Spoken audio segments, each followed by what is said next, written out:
everybody, and welcome back to the One Shot Podcast. My name is Chris Famularo. Joining me today is Tommy Rinaldi, Christian Gardner, and Ryan Clayton. Gentlemen, how are we all doing today? Starting with Christian.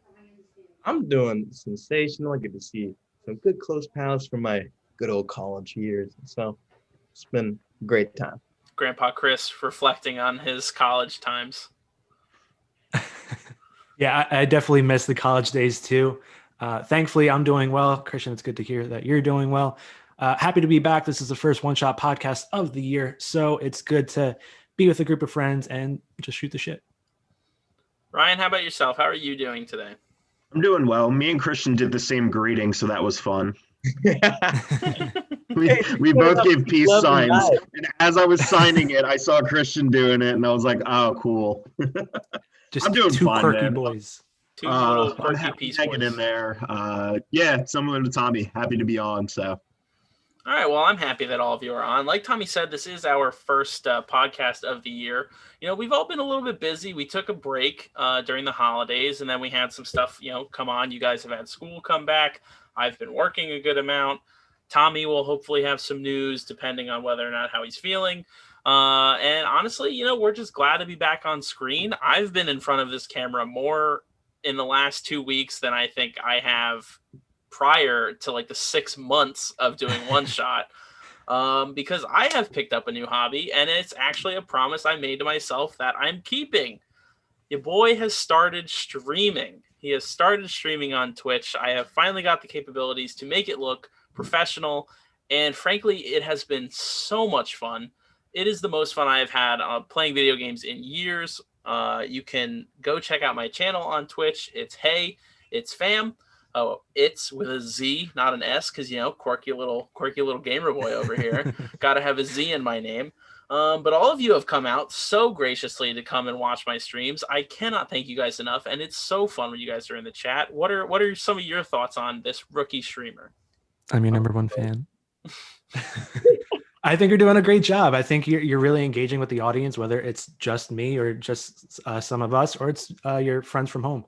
I think you have a lot of fun with the chat. I think you have a lot of fun when it's a group stream. Even when you're doing a solo stream, I think you're entertaining enough to explain the game that you're playing while also just having fun, lighthearted conversations, whether it be with yourself or with the people in chat. Oh, I appreciate that. It is a lot of fun, and it makes it so much better when you have people in chat that are interacting and like just having fun. And I love when the three of you are in chat and you're interacting with each other and almost just ignoring me and using me as like a platform to communicate with each other. So it's always a lot of fun. Yeah, I like when you get to respond to all my Wizards takes mid-game. I think that's one of my favorite parts of the streams. But it's been a lot of fun. I was never good at Rocket League, so seeing someone that like can actually throw around that car soccer, pretty impressive to me. And it's just a lot of fun when I see your face. It's fam. Love it. I appreciate that. Yeah, I have a lot of plans for it, and I have a lot of goals, and I want to incorporate a lot of people in it, being you guys. Hopefully I've been, cranking the cogs up here, trying to think of how I can get an Among Us stream, trying to think of how we can get Jackbox party games. I'm trying to involve as many people as possible because I just love working with friends and I love having fun. But that's enough self-promotion for myself. What have you guys been up to? What is going on in the lives of Tommy Rinaldi, Christian Gardner, and Ryan Clayton? Whoever has what they feel is the most exciting news, I would like them to jump at the opportunity to speak. Exciting is strong, especially in these times. But school's coming back. That's cool. But with that, there's more Pirate TV and WSU stuff to do. So we're having our meeting tomorrow, our producer meeting, and we're talking about everything we're going to do this spring semester. Hopefully a lot of new stuff, growing our field base and growing our creative base as well, and trying to grow on the foundation that you guys gave for us. And one of the biggest things, because we just did our interviews for all of our new pits, was what they really were drawn to was the atmosphere. And for me, that was one of the biggest things that I had to take from you guys. And because that's what brought me in. It's just that same love. So trying to continue that. And so even if you feel that you've left seed, no, your legacy's still within the studio. And RC, you're still here. And so we get to harbor you for even longer. So Gonna make me cry on a Monday night. Honestly. Talk about the Monday Night Blues. But how has it been trying to like figure out what content to do and everything for PTV? Because before we were restricted with what we were able to talk about and things of that nature, and you guys really brought it to a new level. So what has that been like to kind of navigate that area? We just kind of go until we run into a problem. That's what it's kind of been. But we run things by pace. Our advisor, he's integral to what we do. Big part of our operation now. And so when people submit ideas, we run it past him and everything like that. But he kind of gives us a lot of free reign to just kind of go for it. So that's a lot of the creative stuff that you're seeing when we're reviewing different shows and different things like that. Honestly, it's only haven't run into a problem yet. So hopefully we can continue doing that.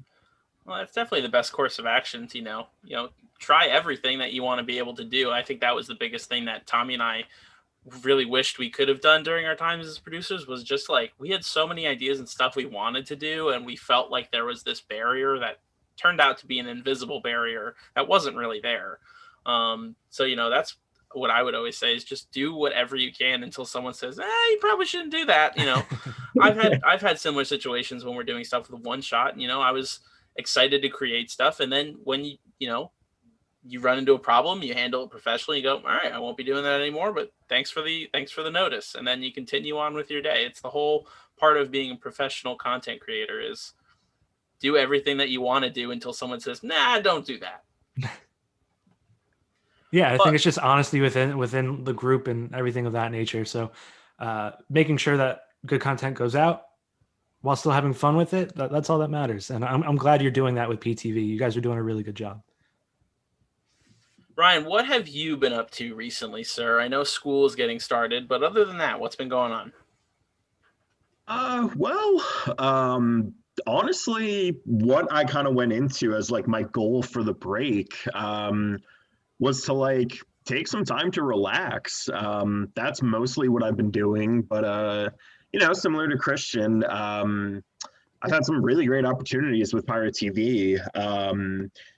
I got to host a NBA show, like a welcome back, here's the season and stuff, that I think went very well. I was pretty happy with that, how that came out.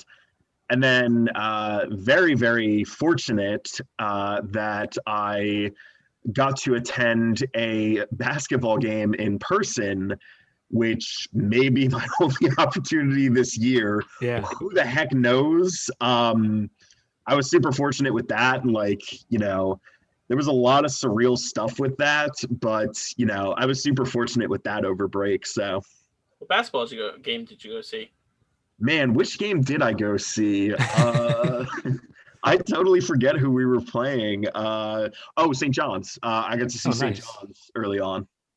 Oh, very nice. Very nice. Yes. Well, that's exciting.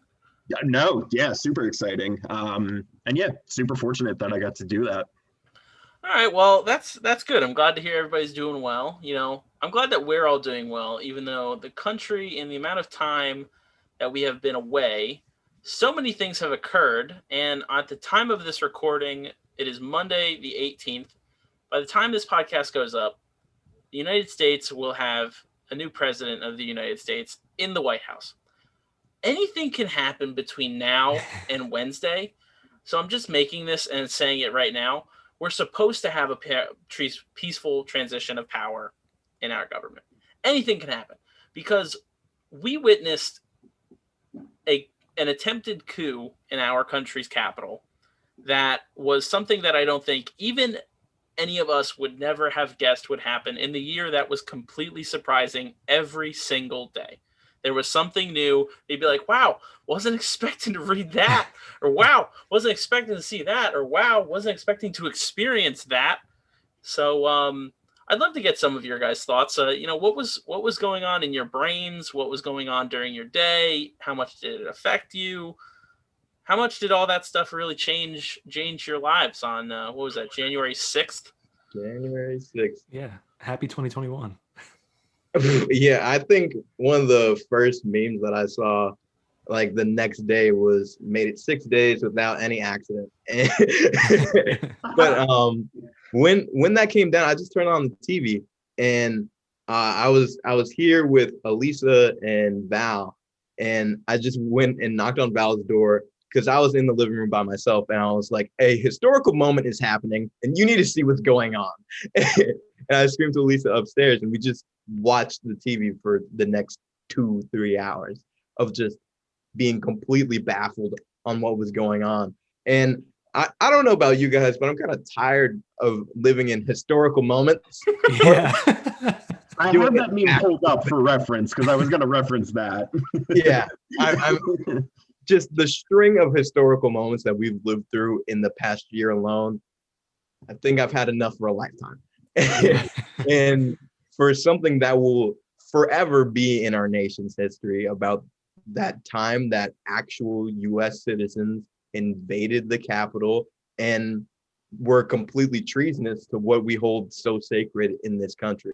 And it was just an insane few moments. And honestly, whatever happens on Wednesday when this podcast is up, I won't be surprised. And I'm a little bit scared of what will happen, but I'll just be glad that we're moving into a different administration.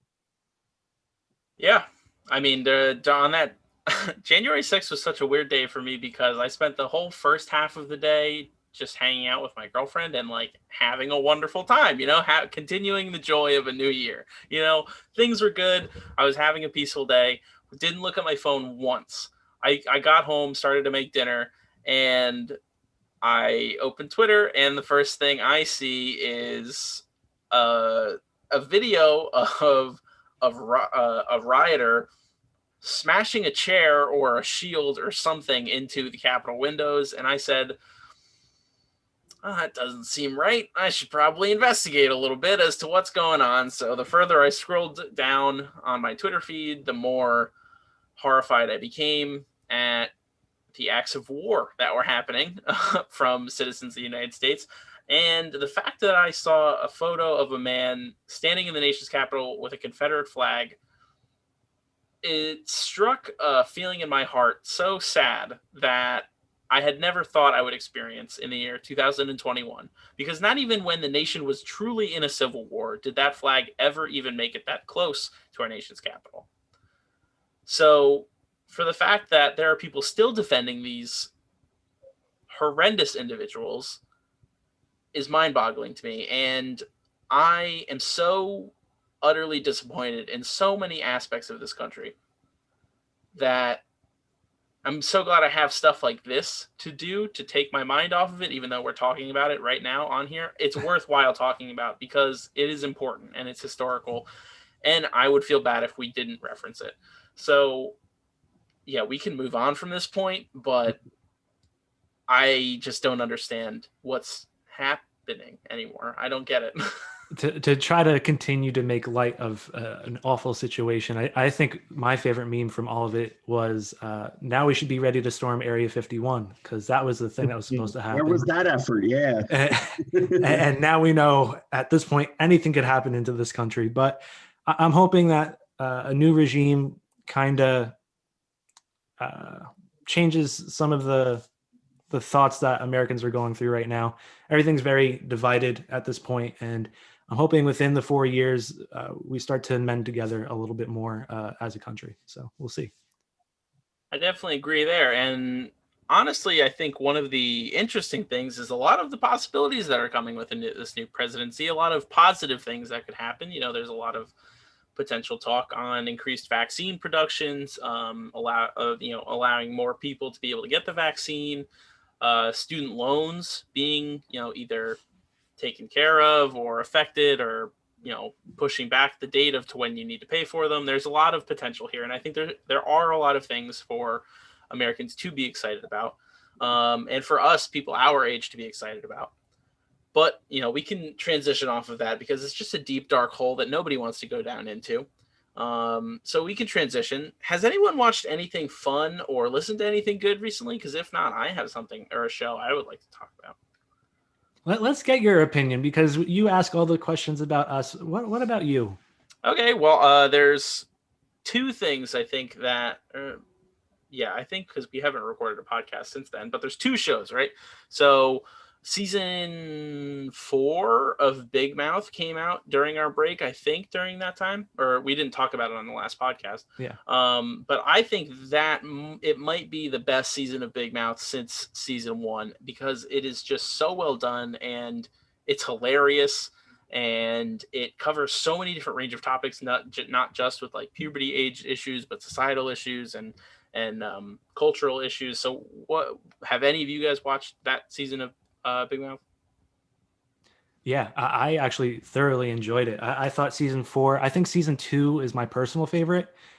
Just the jokes within it are really funny, but they did go back into a lot of deeper themes that need to be talked about, especially for that age group of trying to understand themselves and trying to understand the world around them, because that can be very daunting.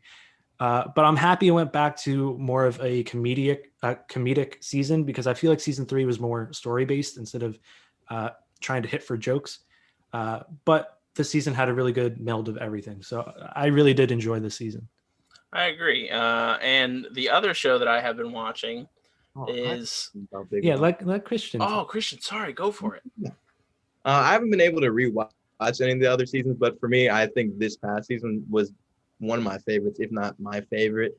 I just like what they were talking about with anxiety and different things like that. I think that's a great note to touch upon, because I think a lot of people deal with that. So that was a great thing to touch upon. And I really like what they did with Millie. Of course, they had Jenny Slate leave the cast. And I think they dove into Millie's culture a little bit more, of being a mixed child as well. And I think that was done well, and they addressed it. And very nicely done by the cast. I agree. I think it was very well done, and especially during a time where I'm assuming some of their production was during COVID. So it really seems like the show wasn't super affected by it, besides the push back release date. But the other show that I have been watching is I have started a new anime. It is called Fire Force. It is awesome. It is basically, imagine if firefighters just became not superheroes, but they're like a mix of like the army, firemen, and like supernatural fighters, and they just fight these things called infernals, where they're basically humans that get turned into demons, and they have to be blessed and then like killed basically, but they get put to rest is what they call it. And it's awesome, and it has some great action in it, and the sound design, like the sound of everything happening in the show, it sounds so good, and it's just really entertaining. So I would recommend people to watch it. I still have to finish the first season, but that's pretty much all I have to say on Fire Force. I'm watching it and enjoying it. That sounds like Rescue Rangers. I've never seen Rescue Rangers, but I'm assuming it's probably a little bit similar to it. Well, not exactly, but like I just made that funny connection. You didn't watch Rescue Rangers as a kid? I still got like all the toys in my basement. Big Power Rangers child.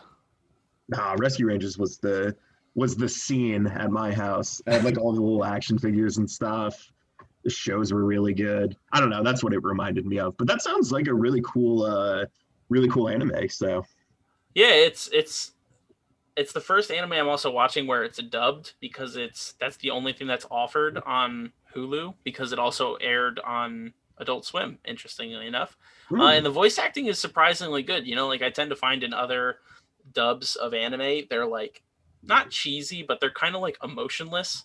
Or whereas like when you listen to Japanese voice acting, like when they're screaming or like when they're really like talking about something that the character cares about, you're like, oh shit, like this guy fucking cares right now. Yeah. Oh my god. Meanwhile, when you get like an American dub of it, it's like, come here, Katsuki Bakugo, we must fight now. And I'm like,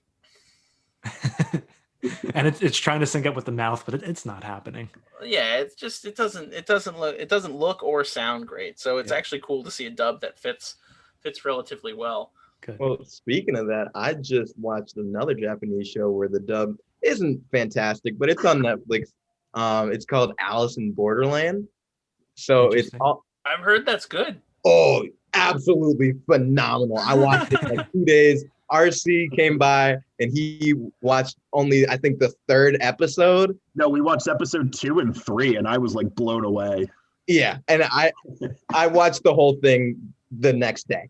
But basically, it's all about these 3 friends, and they're in Japan, and the entire world just kind of disappears in like a snap or a second, Mhm. and then they have to kind of live in this wasteland, and then they learn they've been put into this game, and it's this survival game that you have to do different trials and make it through, and it would be absolutely insane things that risk people's lives and different things like that. So they just try to survive in this world and try to get back to the regular world, and it's just insane. That sounds really cool.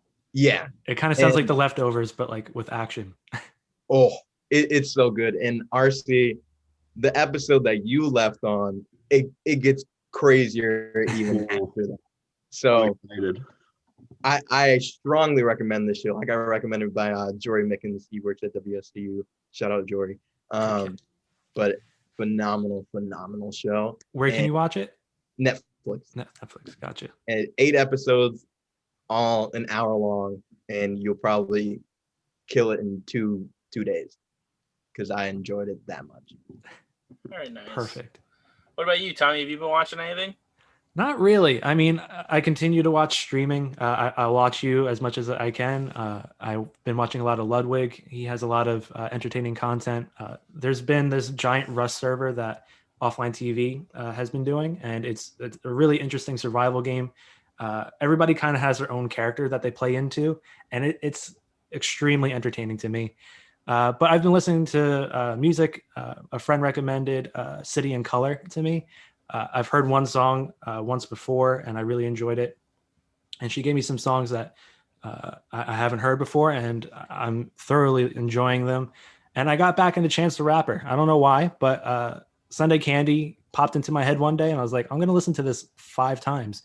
And it just puts me in such a good mood to hear that song. It's so upbeat.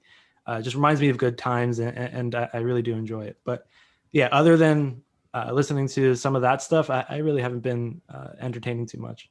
Well, you said you've been watching streams, and since I have been trying to do stuff on the platform, it's made me actually reach out more onto the platform and look and see what other people I enjoy. Like I watch a lot of YouTube, and obviously a lot of YouTubers get their content from what they do on Twitch. So I've just been going to the YouTubers that I watch and see what they've been doing on Twitch. What are some of, if any, streamers that you guys have been watching? So Tommy, you obviously said you watch Ludwig. What are some other streamers you've been watching? For me, Moist Critical, I think, is really funny. He's also been doing a lot of chess things, and we've talked about chess a bit on the podcast. He has this really great coach, Daniel Naroditsky. He's a GM that has his own Twitch stream. Then there's GM Hikaru. He was number 2 in the world at some point with chess, so that's been very interesting. Really like Dr. Lupo. Other than that, haven't been watching too many other people.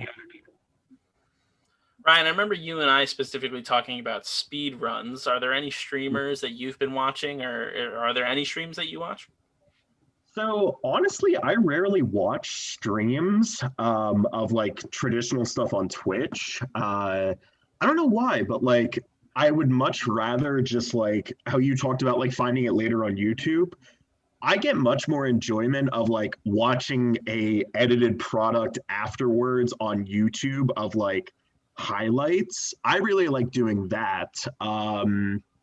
Let's see.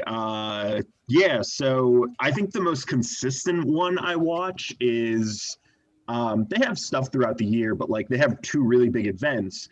It's a charity stream called Games Done Quick, and for a week, 24/7 for that week, they are doing speed runs. Oh, and my dog is whining. He obviously wants to say something, but I'm not going to let him. He wants to watch the speed runs. Yeah, Duncan, what streams do you recommend?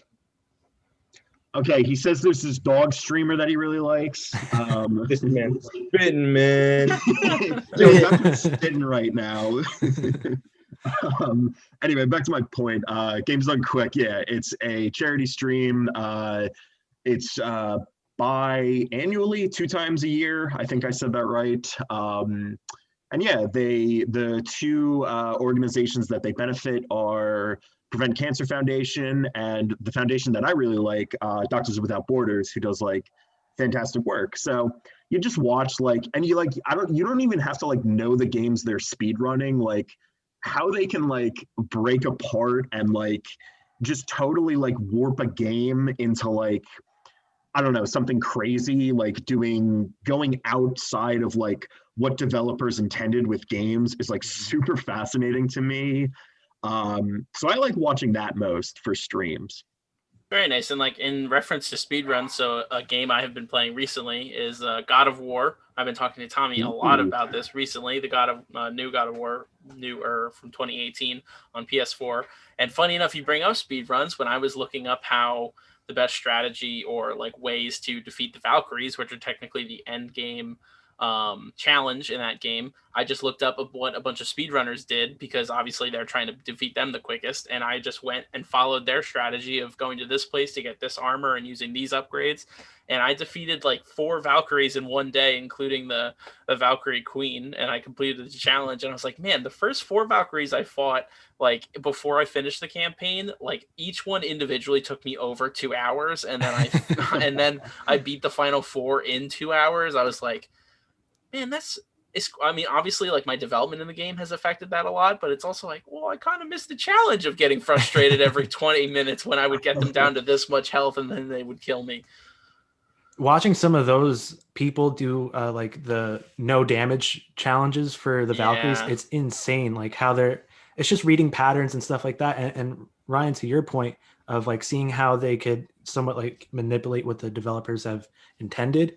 Watching that for Mario Kart, we're all big fans of Mario Kart, and seeing some of the tricks that a lot of those people have been able to do, or whether it's Super Mario 64. There's so many different games where playing as a kid, you're oh, I'm struggling so hard. And then you watch these people do it in a way that wasn't intended, but it's so much quicker.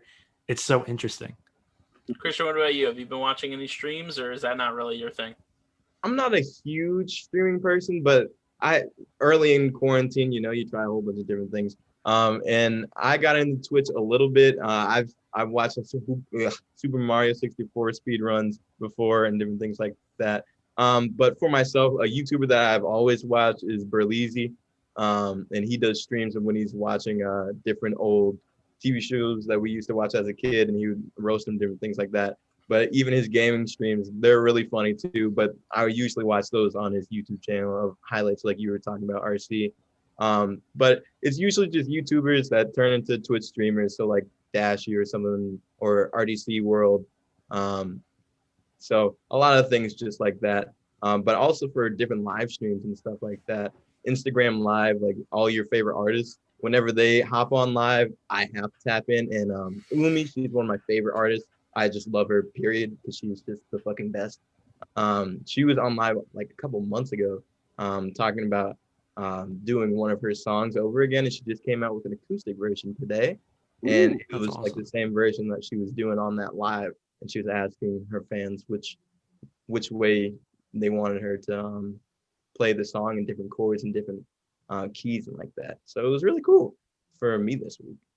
That's awesome. Yeah, Instagram Live is something that I never would have thought how celebrities or artists have been using it, because it's such a good creative platform to connect with your audience. And just I love seeing conversations between hip hop artists or actors, and just seeing them ask each other questions. It's really just an interesting, more laid back style to get to know your favorite celebrities and see how they are, not off camera, because they still are on camera, but in a more relaxed setting where they don't feel, I think, maybe on edge when they're doing a press tour or stuff like that.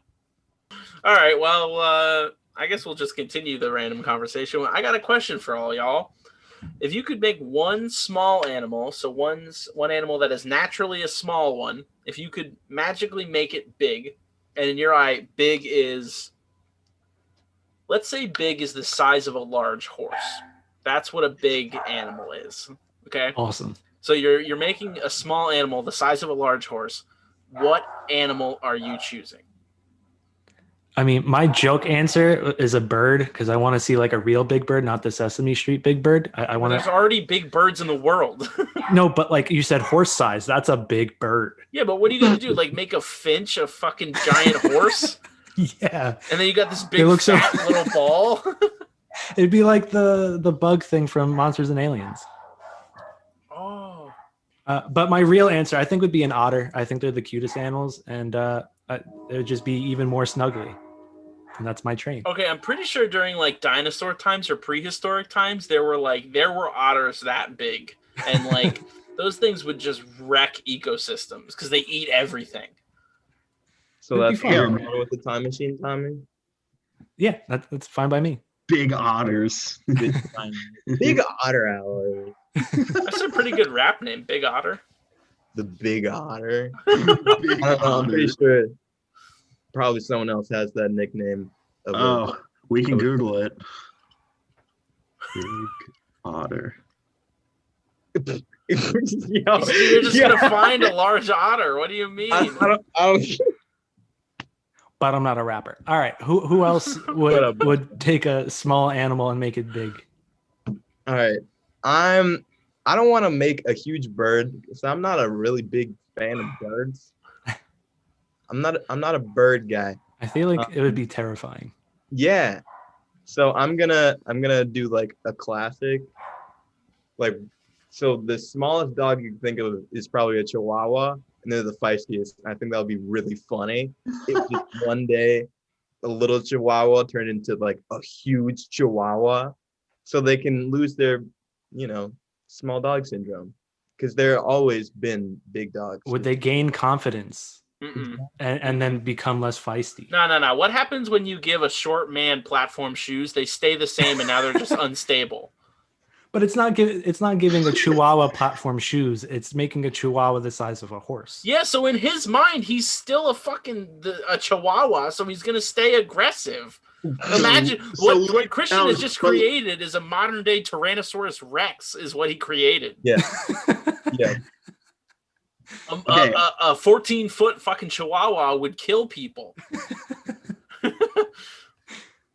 Okay, I think I have the funniest answer because I can't think of a real one. I want a giant hamster. I love G-Force. Like, oh my god, if they could bring that back.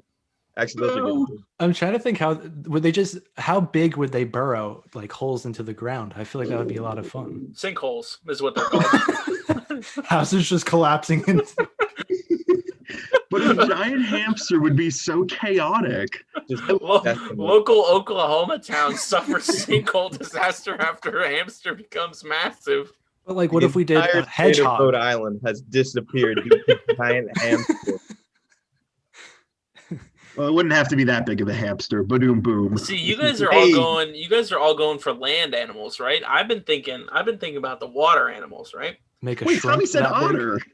That's he's land and sea. Yeah, not really. They're fresh. They're freshwater, aren't they? Otters are freshwater. Yeah. Whatever. Mine strictly lives in the ocean, right? Okay. So I want to see a seahorse the size of a horse. I was just thinking that. Because then, in practical use, I could probably ride that mofo around, right? A 14 or a 16-foot seahorse. We're getting into Pokemon territory. That's a Seadra. That's exactly what we want, though. We love Pokemon.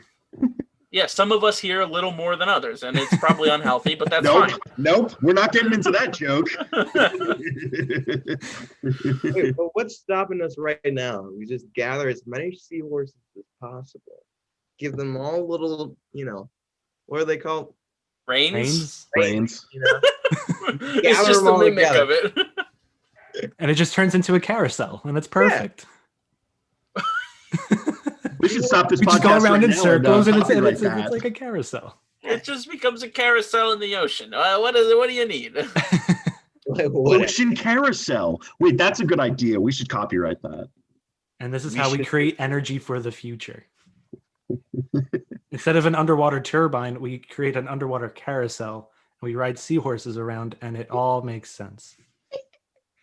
Open your third eye. We're on to something here. I think we're really reaching. Are we? We're deep. All right, We're reaching deep here. How do we create sustainable energy in this society? Let's go. I think it's the seahorses. I really think we shouldn't move off from the giant seahorses. You know, a lot of people want to do like hydropower with waves and shit like that. If I just had 14-foot seahorses and had them all push in one direction, I think it would make a wave, right? Hello, Yeah. Joseph R. Biden. Hello. Somebody call him up right now. Mr. President, I got a plan. It involves giant seahorses. You're gonna love it. We'll use the money from One Shot to make it. Oh, great. So we're dipping into the One Shot account. Great. So we're already in debt. Which is already my negative bank account. Mr. Biden, it's foolproof. It's just Shark Tank. It's perfect. Mark Cuban, I got a plan for you, okay? It's only for you. If somebody else is involved, maybe, who knows? Mr. Wonderful, come in with Mr. Mark Cuban and we'll make this happen. Can we talk about how what I was about to say wouldn't have been a good idea? Okay. When I watch Shark Tank, in my personal opinion, I do not enjoy Kevin O'Leary's presence. I think he's not nice. Who is he? He's bald-headed toy maker. He's Mr. Wonderful. He's like if Mr. Penguin was a real businessman. That's true. He's the Simon Cowell. You need that person that you're like, I don't want this person to get. Yeah, you need the foil. Yeah. Because then you have like a Robert Herjavec that's like entertaining and fun. And like you want him to get the deal. And then you have Mr. Wonderful that's just like, yeah, he's going to ask for his royalties and call it a day. I love that show. Cuban's role on that show. I've clearly not watched Shark Tank enough. He's the fun guy. Ryan turned down and goes, "Where's all the sharks? What the fuck?" How'd you know? It's like you're watching with me. Mark Cuban's like the hip guy that like understands the culture and yeah, he's a sports guy. Yeah. Ah. He makes me a little uncomfortable. Like I can't explain it, but Mark Cuban. I mean, all of them have a ton of money. And I feel like in some way you have to be at least a little egotistical. Well, you know what's funny is you actually an interesting thing to do is if you look up the net worth of each of the sharks, I think Mark Cuban has more than all of them combined. Oh, Mark Cuban's like dumb rich, yeah. Like stupid rich. It's unbelievable. I don't watch a lot of Shark Tank, but I just love the pitch of every single person and how uncomfortable they are the whole time. And they haven't practiced like 20 times and just, hello, sharks.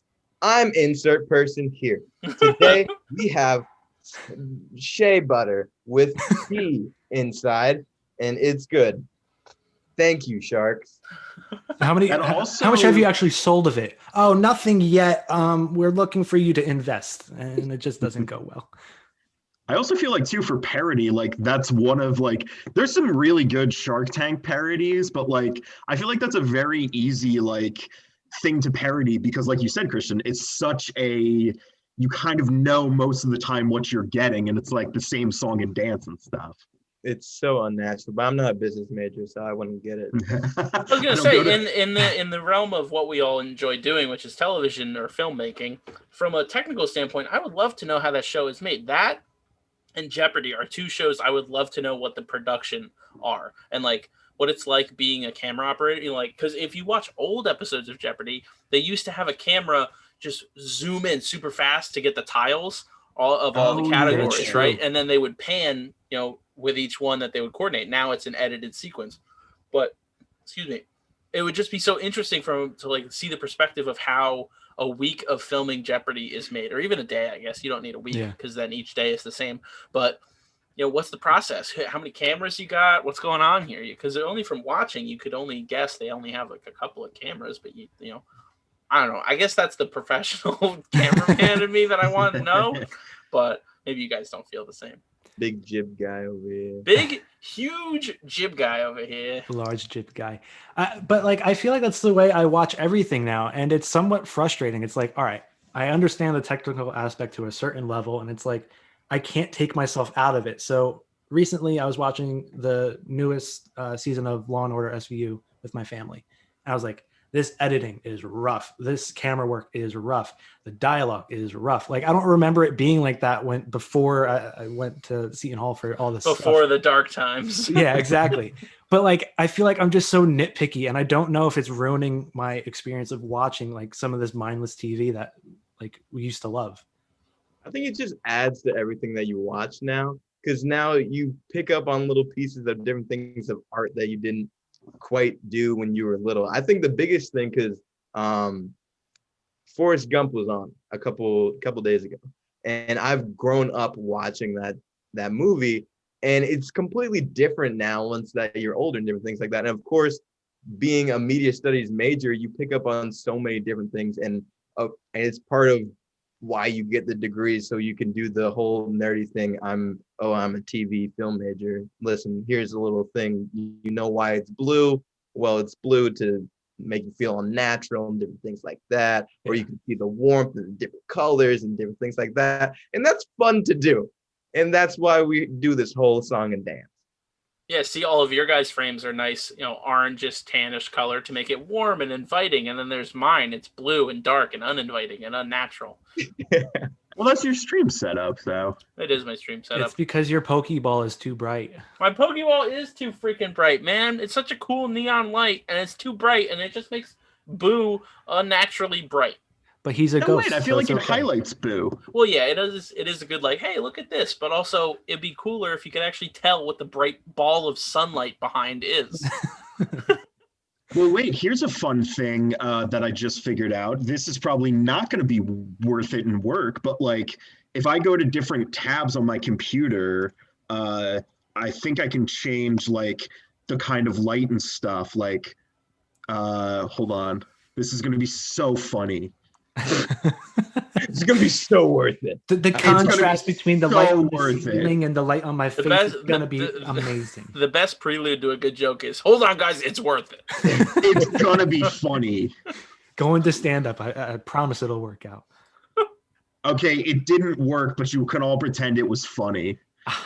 Okay, well, in the true sense of what Ryan was going for, since I am in a dark room and I don't have a professional lighting setup, I have our Google. I mean, it's also so that I can read and know what we're going to talk about, but I have a nice bright Google Doc on my screen so that my face is lit up, because if I'm not on it, look what happens. It just gets dark and you can't see. It gets dark real quick. So it gets real dark real quick. So here I am. It's my face. Hello. Handsome. Handsome guy. But other than that, I haven't stopped thinking about my giant seahorse. I don't think you should stop. I think we need to get this into production. I'm going to get Joe Biden on the phone. We're going to talk about some giant seahorses. We'll get into hydropower. A plus B equals C, okay? It's just math. Instead of subscribing to the channel, call your senators and make this. Whoa. Let's get our priorities in check here, okay? Subscribe to One Shot Entertainment. Then follow Heyitzfam on Twitch, and then call your local representative. Okay, and after you're doing that, you can come back to this video and learn about the biggest seahorse that is a foot long. Wow. Is it a sea dragon? No, it's called a big belly seahorse, which I love. Which I absolutely love. All right, we're going to take this 1 foot big belly seahorse and we're going to multiply it by 14 times its size. And it's going to be amazing. If it's going to be any seahorse, it better be the fat one, okay? The biggest belly seahorse. The bigger the surface area, the more energy we could produce. It'll be like King K. Rool in Smash. When I want him to go fast, and just smack his stomach.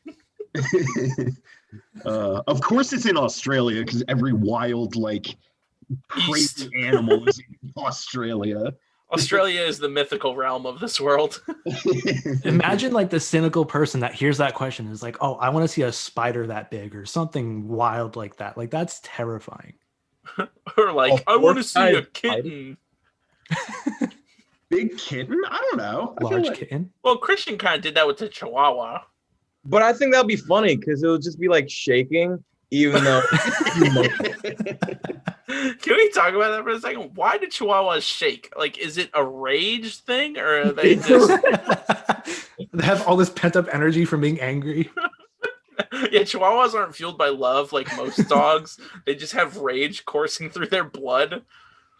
But imagine like a giant sassy kitten, like just amplified to Okay, that but size. here's the thing about kittens. They're so effing clumsy. Like, they don't know how to use their body parts. Like, they are so surprised by their own feet that they stumble over everything. A 14-foot fucking kitten would just break something.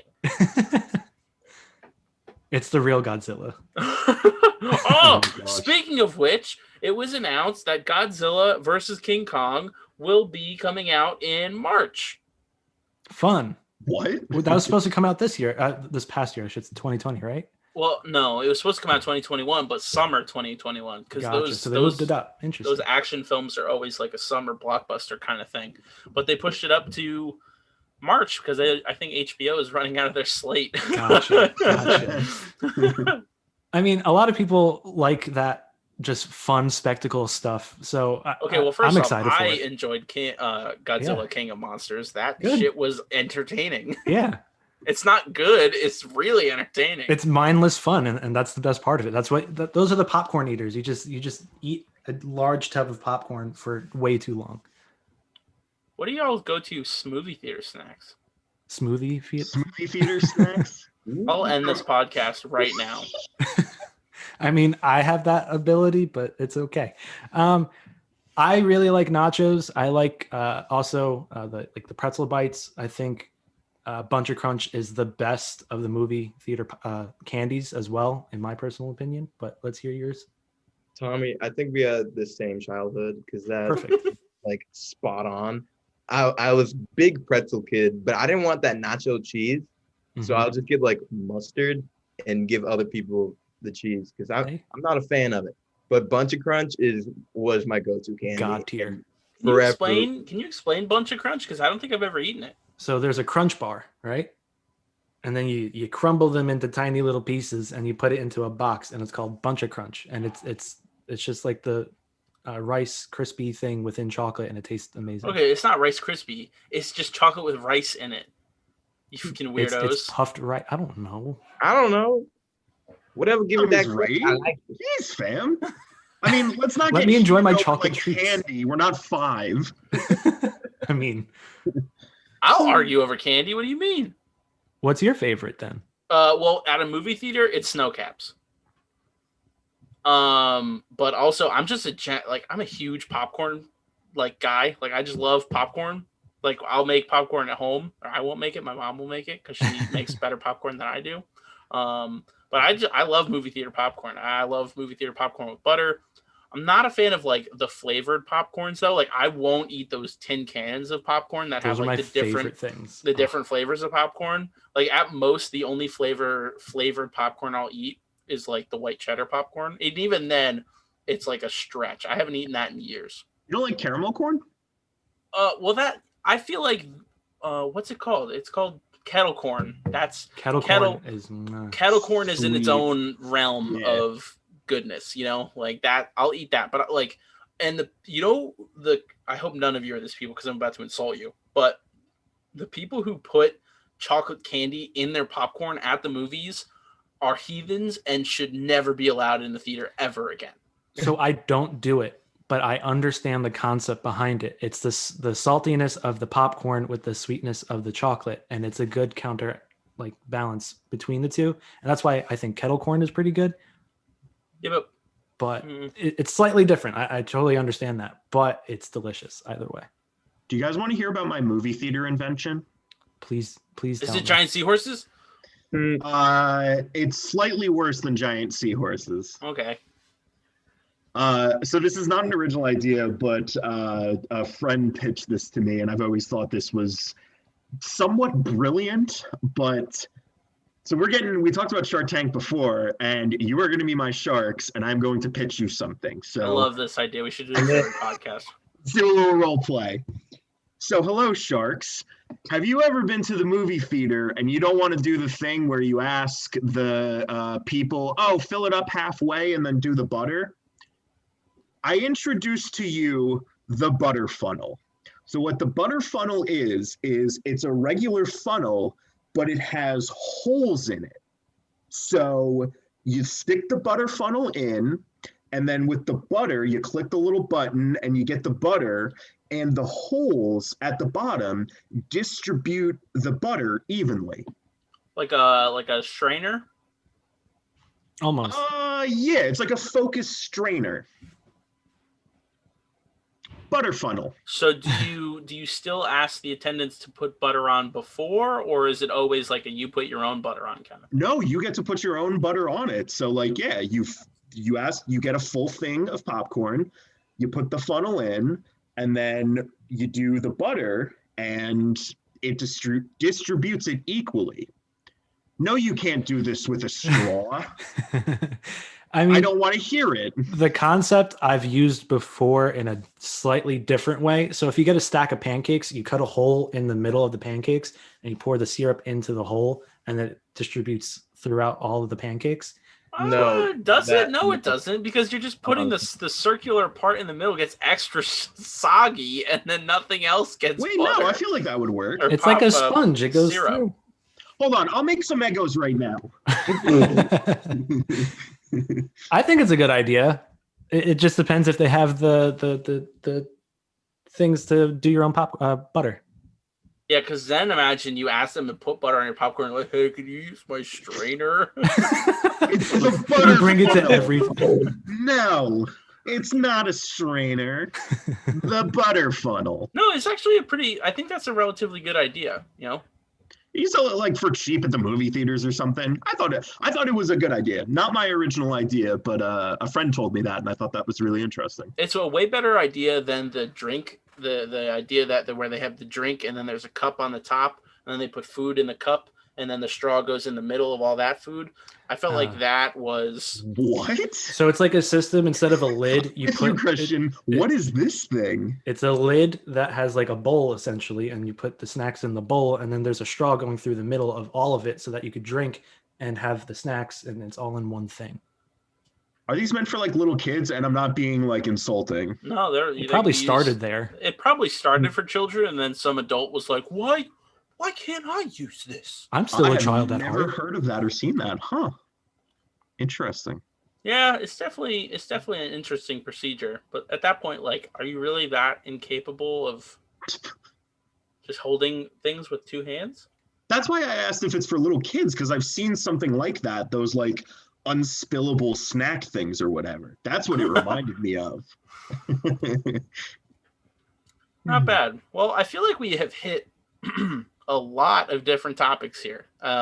Frankly, my favorite is still the fact of the giant seahorse and all the giant animals.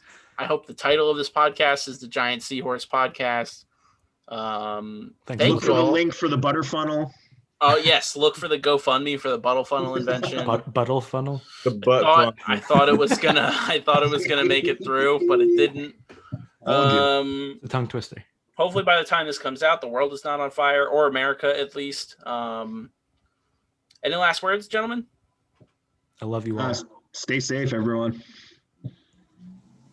Go Roy.